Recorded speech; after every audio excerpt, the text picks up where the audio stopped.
Are you looking to install a winch or something else to your vehicle, but you're unsure if you should add an isolator? Answer to that question is yes. You should always add some sort of isolator between a winch and battery. Hey YouTubers, I'm Jacob. This is a how-to video for installing a battery isolator for a winch on my 2015 F-150. And I've included the links to these products and tools I'm using today in the description below, so make sure to click on those and check them out. And if you're not subscribed to the channel, smash on that subscribe button for more videos. All right, let's get into it. I've had a winch mounted on my truck for over 5 years now. For most of the time, I always just left it connected, but I've heard of a lot of issues that leaving a connected winch can cause, especially if the winch fails. It can oftentimes start bringing in the line, even though it's all the way in, and crushing expensive bumpers, also causing electrical fires and other issues. You can eliminate those issues by adding a battery isolator. This way you can safely turn the winch on when you need it, and then the rest of the time you can leave it in the off position like it is now, and it's safe. And it's not going to cause any issues. There's no power at all going to your winch. I searched around in the engine bay. The best spot I found is right here in front of the battery tray.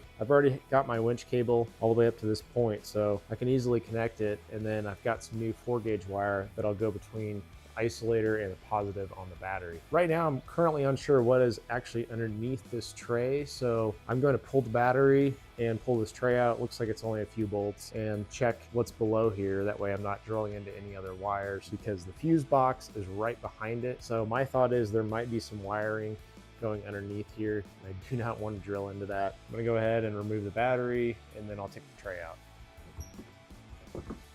Ugh.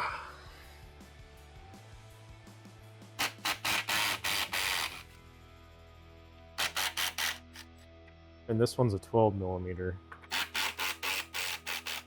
There's one right here. It's a 13mm as well. I don't need to take the whole tray out. I'm just going to use some self-tappers. There is nothing below here for me to worry about, as long as I'm not too close to this side. I'm going to go ahead and vacuum this out, get it bolted back up, and then get the battery back in before I do the isolator, just because I want to make sure I have enough clearance.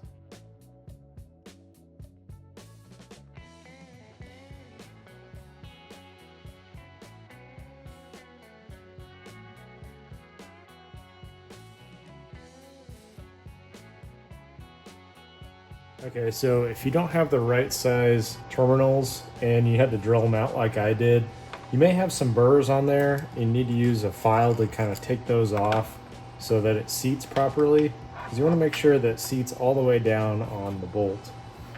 And then use the provided hardware to secure it in place. So I'll secure my little wire here that goes between the shut off and the battery.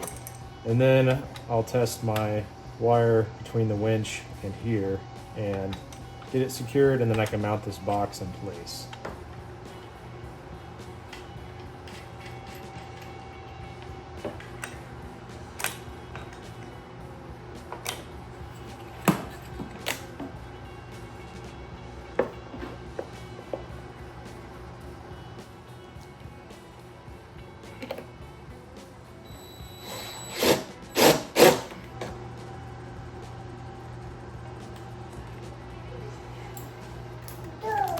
Dad, can you tell Dad we're gonna go eat? Show Dad we're gonna go eat? Tell him we're gonna go eat. Good job. Perfect timing. Thank you for watching my how-to video. I've included links to all these products and tools in the description below, so make sure to click on those and check them out. Don't forget to smash on that subscribe button for more videos. Thanks for watching.